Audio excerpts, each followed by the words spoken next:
This episode of That's Delivered is a special episode. We have a guest, Paul Lamar Hunter. He has done so many things with his life, and one was author of the book No Love, No Charity, and, and he was born into a life filled with challenges, and yet he emerged victorious. So we're glad to have him on the show. I'm your host, Ray. Welcome to That's Delivered podcast, where we're giving you inspiring stories and insights from incredible individuals as it relates to trucking and also anything that is delivered. So he's going to deliver us his story today. Paul, how are you doing today? Hey, I am excited because I have a story for the truck drivers, and I think they need to pull over on the side and grab their popcorn and listen to this extraordinary podcast and this amazing story of the Hunter family. Wow. Yeah, absolutely. I can't wait to hear it. I'm intrigued. You know, um, what's your background? What promoted you to write this book? What would you like to tell people? I am the 19th child out of 21 natural children. Yes, my mother birthed 21 children by my father, all by one man. Let me say that again. My mother birthed 21 children by my father. None of us are adopted. We came out of our mother's womb. So 21 children, 17 living today, 63 grandchildren, and 87 great grandchildren. And let me say this to your listeners. Yes, my dad, he was laying the pipe, and my mother was getting a delight. So please understand that they were very, very highly sexually active. I love it. That's a good relationship right there. And good fundamentals to keep it all going. Hey, you had to keep it all going, and I want to say this that it's amazing to come from a big family like the Hunter family. And if your listeners are good at math, they will understand that my mother stayed pregnant for 15 straight years. So she has won more championships than Bill Russell. She won more championships than Michael Jordan.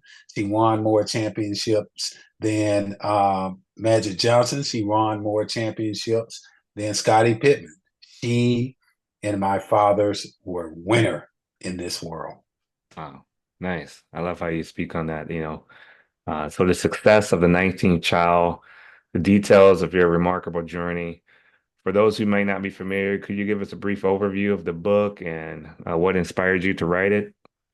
Well, there's two books that's out there. I want to say my mother's book, and the title of my mother's book is Love and Charity: The Life Story of Louise Hunter in the Love and Charity Homeless Shelter. I want to emphasize that even though my mother birthed 21 children, but she was the first woman to start a homeless shelter in the state of Wisconsin. So she had helped so many men and women get off the streets and help them get off drugs and alcohol. The title of my book, No Love, No Charity, The Success of the 19th Child, it chronicles my life from from birth all the way up until I became the first in my family to graduate from college. It deals with my relationship with my mother, with my father, with my siblings, with the mother of my children, with my children. But it also deals with me being the first to graduate from college, facing a lot of adversity. Just imagine going to grammar school, middle school, and high school, and you have some teachers that will hate on you, some teachers that will put doubt in your head that you're not college material. Look at me now. I'm a college graduate. I am the first in my family to graduate from Upper Iowa University with a Bachelor's of Science in Business Administration. Also, when I graduated in 2012, 3 months later, my book came out. What an amazing story that my book came out. After my book came out, I ended up signing a deal, a movie deal 2 years ago with Tailflix. So my mother book and my book has been combined into a screenplay. So one day you'll be able to take your wives or your girlfriends, family members, friends to the movies and see this story about the Hunter family because it's about adversity. We need to understand that we will deal with adversity. We need to understand this. Truckers, understand this. Yes, you are drivers right now, but listen to what I'm about to say. Your purpose is bigger than your circumstances. You are providing a service to us, and we want to say we appreciate you. But always understand that your purpose is bigger than your circumstances, no matter what you are going through in your life. It's never too late to graduate. And I graduated at the age of 42. Wow, that's awesome. And what lessons of hope and for your readers to take away from your book, especially those that are facing their own challenges. You mentioned that it's never too late, and you've shown your how you've overcome your challenges. What would you like to share with people?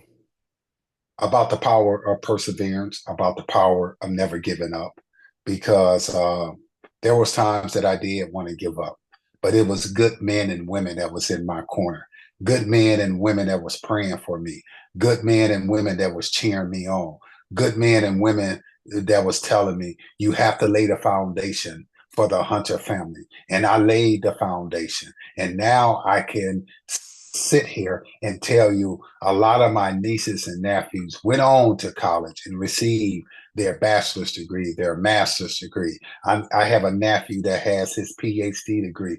So I had to lay the foundation. There's nothing wrong with laying the foundation because it's going to open up other doors for your family members, for your friends, for people in the inner city, for people in society to look at any story, especially a story like mine, and say, if Paul Lamar Hunter can do it, I can do it. Right. Yeah, and I think that resonates, I think your story is pretty astounding. You think about the challenges of being a part of a large family, growing up as a 19th child. You must have quite a bit of a story to tell. So can you share with us more about what it's like to navigate in such a large family dynamic? Let me say this. It was very difficult.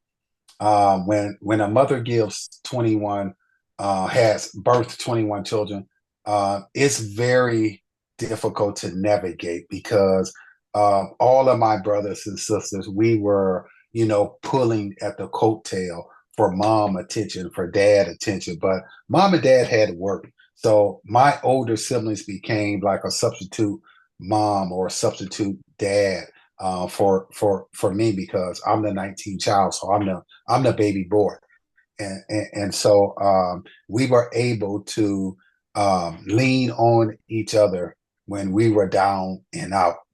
We lean on each other, and so I know truckers. I know you guys got to drive 11 and a half hours, and I know sometimes you get bored. But hey, I tell you what, if you listen to this podcast is going to encourage you. It's going to build you up. It's going to fire you up to be more determined, to be more focused, to have that vision, and it's going to make you a better man, a better woman, a better person in life. I know that sometimes you wish you can be home at night with your loved ones, but hey, you got to provide for your family. My father worked two jobs. Two jobs. My mother worked a part-time job. They did what they had to do to provide for the family, and that's what you truckers are doing right now. You are providing for your family. Keep your head up, stay strong, because you know what? One day you're going to get that breakthrough. When you say teamwork, you mentioned your brothers and sisters, you being the baby, and they all kind of help elevate you. And the results of that, you can see that by, like you said, you got your degree. So teamwork, I think about a lot of truck drivers. There's more than companies that hire more than one driver, and then you're there and you're in that surrounding situation with 20, 30, sometimes 300 drivers, and you can all work together to help each other, encourage each other instead of tearing down. So you experience that on a family level. I was thinking that you made me think of that. You can do that on a secular level with your occupation. You can build each other up as coworkers. What do you think about that? Yes, yes. It is very important that co-workers build each other up and not tear them down because it's going to really help you to be determined, stay focused, and stay hungry for success. And I want to say this to people. Success can be big, medium, and small. But when success happens, it happens in increments before the big success happens. So learn to be patient. Learn to be patient Hmm. because when you are patient, that's when things are going to happen in your life. Yeah, you seem to be less anxious, seem to be able to let things come to you versus hunting them down and getting like frustrated that it's not happening in our time frame. I like that. Yes, Yeah, yes. that really is important. Thank you. What's one of your siblings that you could share with us that's a truck driver? Oh, Patrick, Mhm. senior Hunter. He's a truck driver right now. He's on the road right now. My brother Larry used to be a truck driver, but he is retired. So we have a lot of truck drivers in our family, cousins, nieces, nephews. They are truck drivers. So, matter of fact, they might listen to this podcast and laugh that they hear their uncle talking about. Talking about the importance of education, talking about staying motivated, being determined, having that focus. So it's interesting because I talk to Patrick probably about twice or sometimes three times out of the week when he's on the road, and he's focused. And you know, I give him a lot of credit because I remember a time he was trying to get me to become a truck driver, and I said, "Listen, I can't do it." I say every time when I'm on the road driving somewhere, I can only drive for 6 hours. After 6 hours, I'm pulling over, I'm getting me a hotel room, and I'm going to sleep. And after I get me my ample sleep in, I'm getting back up and I'm driving for another 6 hours. There you go. It is a lot of driving. You're right. A lot of Yeah, sedentary. yeah, You really got to make sure you get your exercise in. That's a lot of sitting still. You're honest about that. That's good. Some people say I can do it, and then they get in there, and it's a whole different story. So you yeah. already knew. So yeah, that's the parallels between that persevering, not giving up. Huge, huge thing. Let's see here. So you're faced with significant obstacles like poverty and neglect. How did you overcome those adversities? How did maintaining resilience and those challenges help you to succeed?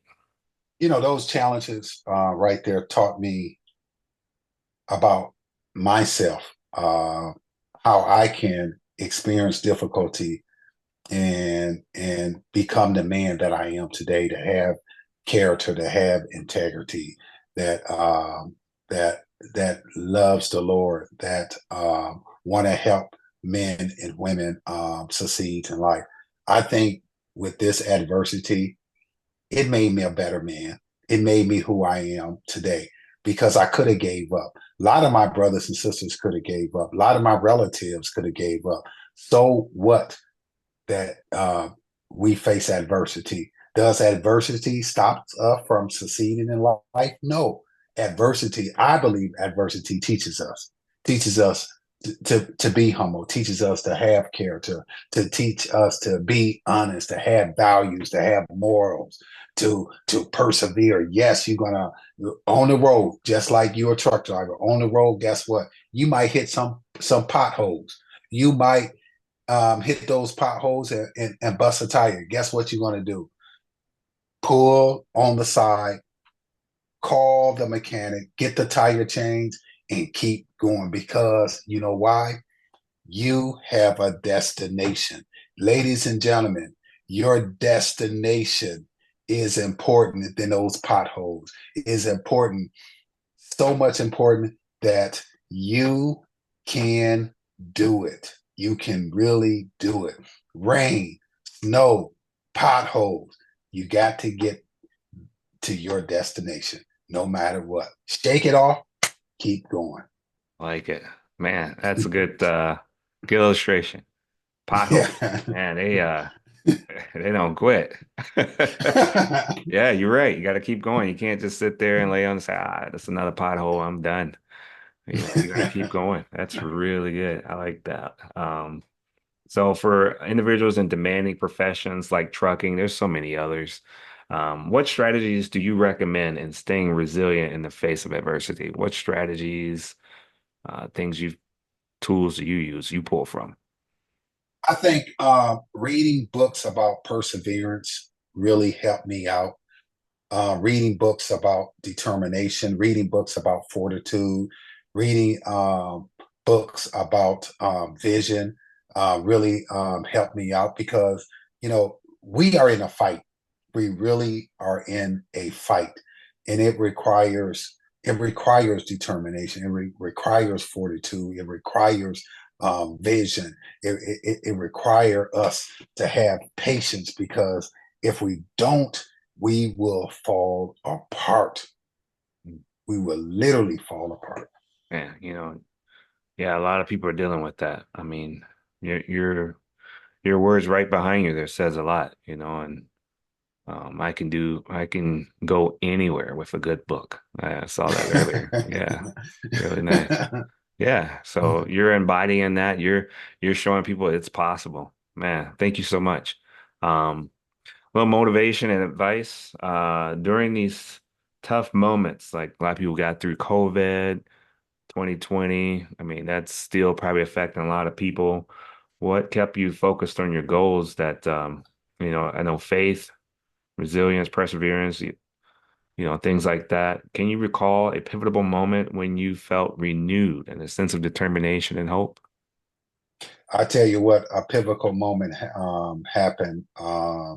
It COVID took out my sister, my baby sister, and that year, my mother passed away 4 years ago.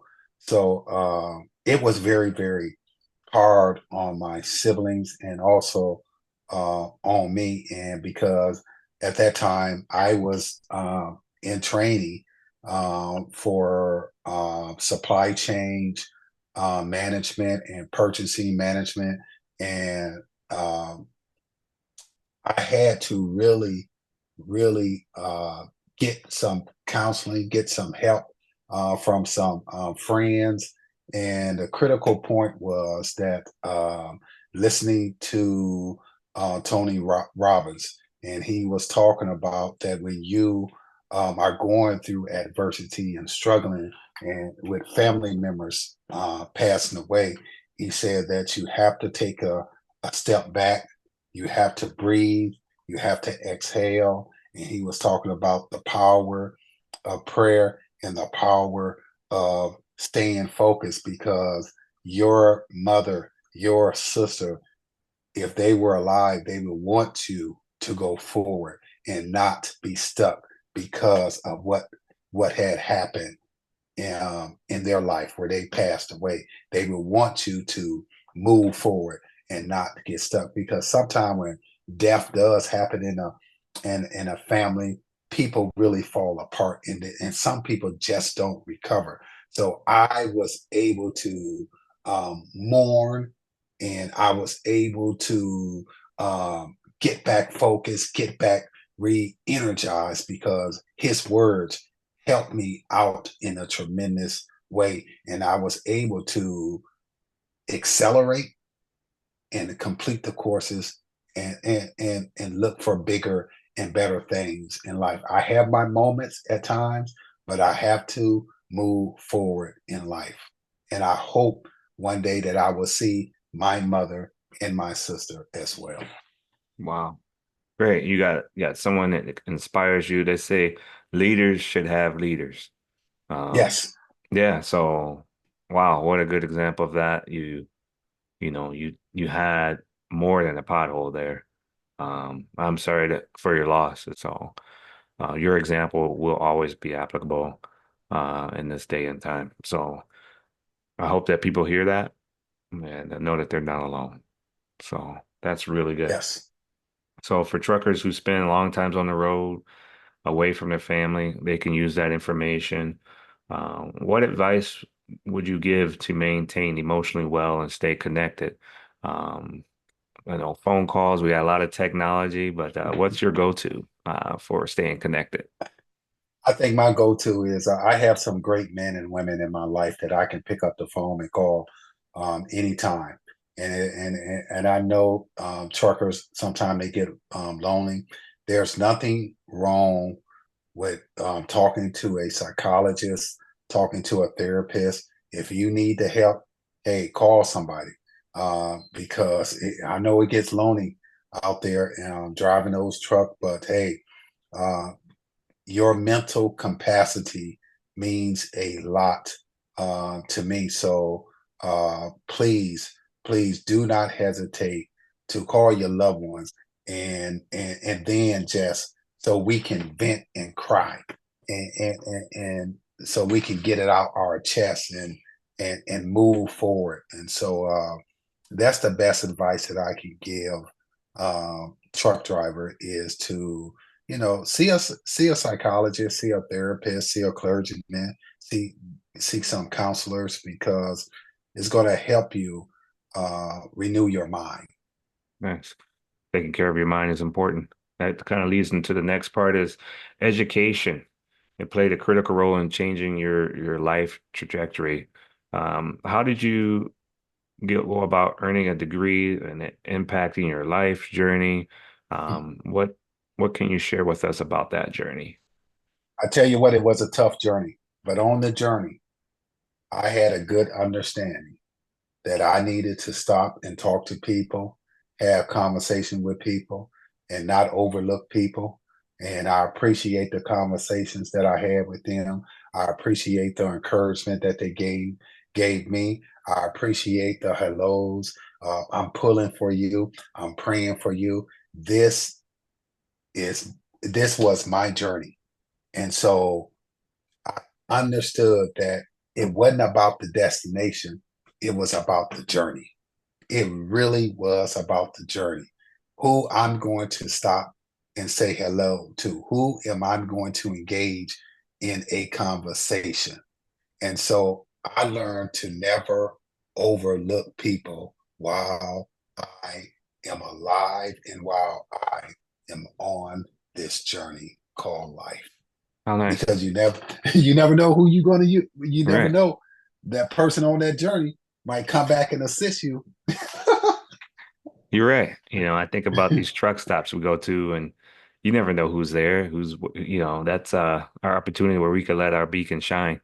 And you may be tired, but it's not definitely not a time to get into conflict with others. You can actually help shed some light to some people's life. What they may not be a while for to see somebody else.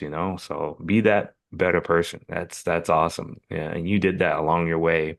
You didn't just focus on the end.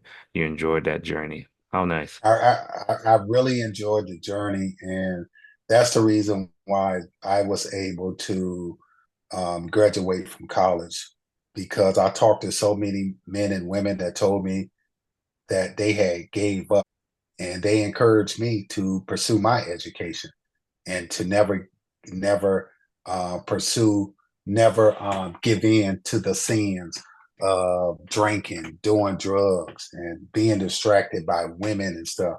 And so, it's amazing that I broke so many generational curses by becoming the first in my family to graduate from college, Upper Iowa University, with a Bachelor's of Science in Business Administration.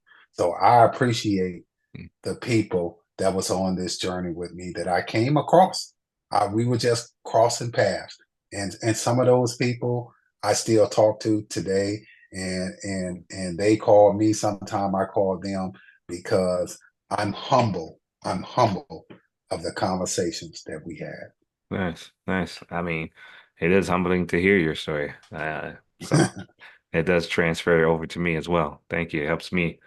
And I hope our listeners are getting that too. So a father of four, is that right? I am a father of four. I have a All right. 30-year-old daughter, Jana, 27-year-old daughter, Victoria, 25-year-old son, Isaiah, 18-year-old son, Julian, and I have my granddaughter, Chloe, 5 years old.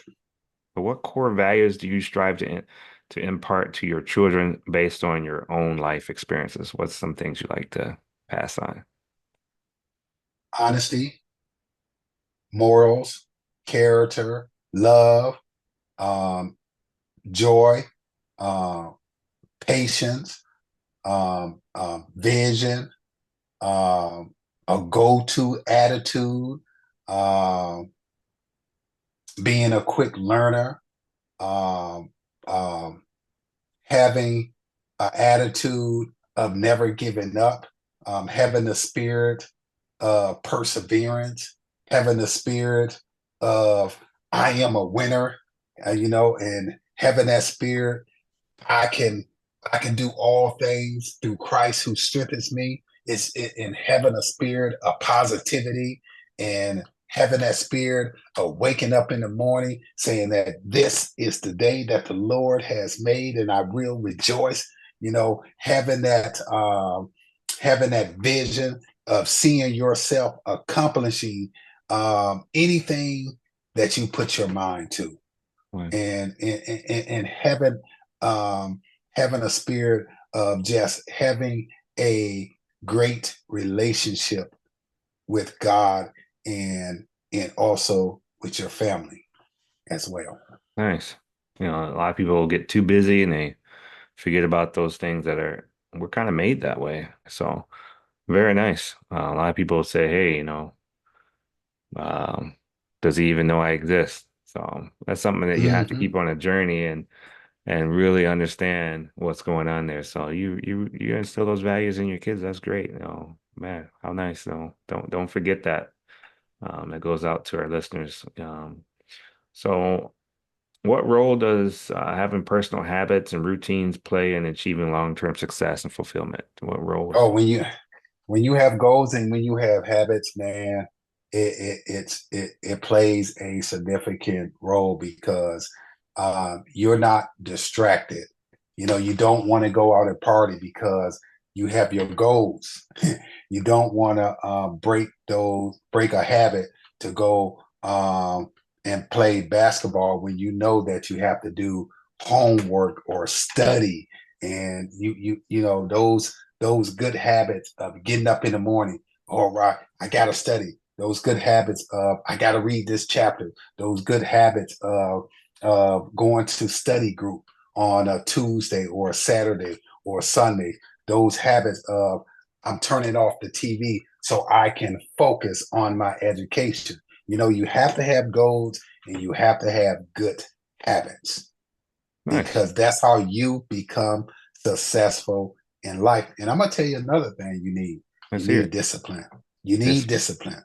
And discipline is doing the things that you hate to do, but you have to do Have you been seeing it. that slip off, that people don't have as much discipline like they used to? Well, What's your observation, I guess? my observation is this that a lot of people don't have discipline. And we need to get back to the basic fundamentals and say, hey, this is how you become successful in life. You need discipline. Why You is that? cannot be going Why do because you think it's not that many people have it? What's your take? Why do you think people don't have it?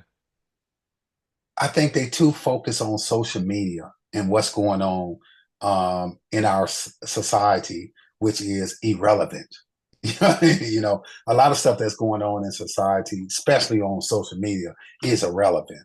And so they focus on the soap operas, they focus on the celebrities. And I tell people all the time, those people have their millions of dollars. They're not even thinking about you. you know, they just have their money, Yeah, and they yeah. they enjoying their life. And this is and when you talk to a lot of celebrities and you talk to a lot of millionaires, they'll tell you what set them apart from other people. and that was discipline. They had discipline while other people didn't have discipline. While people was out partying, they was in the books studying. So that's the difference is discipline. Wow. I And hope that if sets you in for a lot of if people. Yeah. yeah, if you gain discipline and you make it a habit in your life, uh, you can become great. Look at Mike Tyson, one of the greatest of all time. Look at one of the greatest. Look at Michael Jordan, one of the greatest of all time. Magic Johnson. That all of that requires discipline. Kobe Bryant, discipline. If you want it, it's going to require you to have discipline. Yeah. Determination to keep pushing, even Hmm. though, you know, you got something, it may not be the greatest, but yet you don't give up on yourself and it becomes something great. You may not see it in that current moment, but look, give it some time, let it grow. Hmm. Yep. Yes. Yeah. So you don't have to have a scenario like I'm a great basketball player or a great musician. Just be great at what you do, what's given to you. And I like to say that's even trucking. Sometimes people get frustrated and they want to do something else. They got something already in their hands. Well, just be great at that. Be a safe driver. Don't go out there taking risks, or even use your time wisely, like you said. And you can still get your degree. You can move on to something else. If that's your goal, stick with it. I like it. Yep. I really like your story, and I think it can help a lot of people. So, in closing, with their community, giving the thoughts to that, the role that you have in supporting people. I mean, your book, your mom's story and her book, it can reach so many people. How are these factors influenced your journey to help other people? I mean, what does that do for you? Well, it does a lot for me. You have to understand that I came from poverty, so I have a heart of giving. I have a heart of sharing.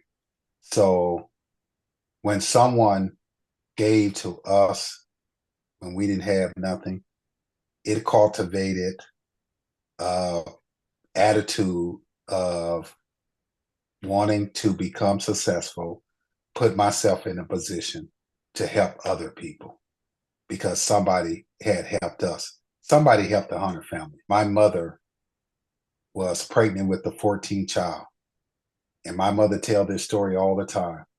And the sheriff department came to the house, knocked on the door, told my mom and dad they have 72 hours to vacate because there was too many people living in a two-bedroom house. My mom and dad went to church and prayed. The pastor prayed. The members prayed. The next day, God showed up. A man knocked at the door, showed my mom and dad a house, and that house was 18 rooms. 18 rooms. And he charged my mom and dad $1 if they wanted this house. My mom and dad didn't get paid until Friday. And my mom and dad did not have the money. The man went in his wallet and gave my mom and dad that house for $1. So when you read my mother's book and my book, you're going to see that we had experienced some hardships, some difficulties, some adversity, but it was people that came to our need. And that's the reason why my family, my whole family, have a heart to give, have a heart to help other people. That's what you're going to learn about my mother's book, Love and Charity, the life story of Louise Hunter, and the Love and Charity Homeless Shelter. And that's what you're going to learn about my book, No Love, No Charity, the success of the 19th child. My success, my success was directed by my mother because I came out of her womb. So I share my success with your listeners. I share my success with people in the inner city. And all I want to do is help somebody. I want to build them up. I do not want to tear them down. I want to build them up and let them know that it's never too late to graduate. Wow. Keep elevating people. That's Mm-hmm. awesome. And your books do just that. You whet their appetite. They can dig into that book and learn more about those struggles and how it refined you and your family, and how giving, being the individuals on the other side, being able to help people, for Yep. those that need it. I mean, they can be that source versus something negative. So, how nice. What a positive message. Thank you, Paul. Um, Man, that's truly inspiring hearing your story. And before we conclude with our listeners, how do they find your book? What's the way Well, that they can do that? Well, they can go to Amazon.com to purchase my book and to purchase my mother's book. Also, they can go to Barnes and Noble website to get the book. It's an amazing book. You can go to any bookstore to pick up my mother's book, Love and Charity, The Life Story of Louise Hunter and the Love and Charity Homeless Shelter. Also, you can pick up my book anywhere.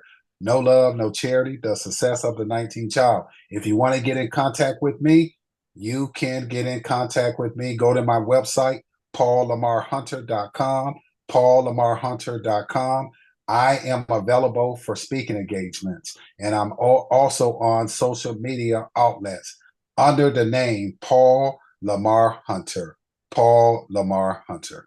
So those speaking engagements, how does that take place? They reach out to you and they have the venue, the event.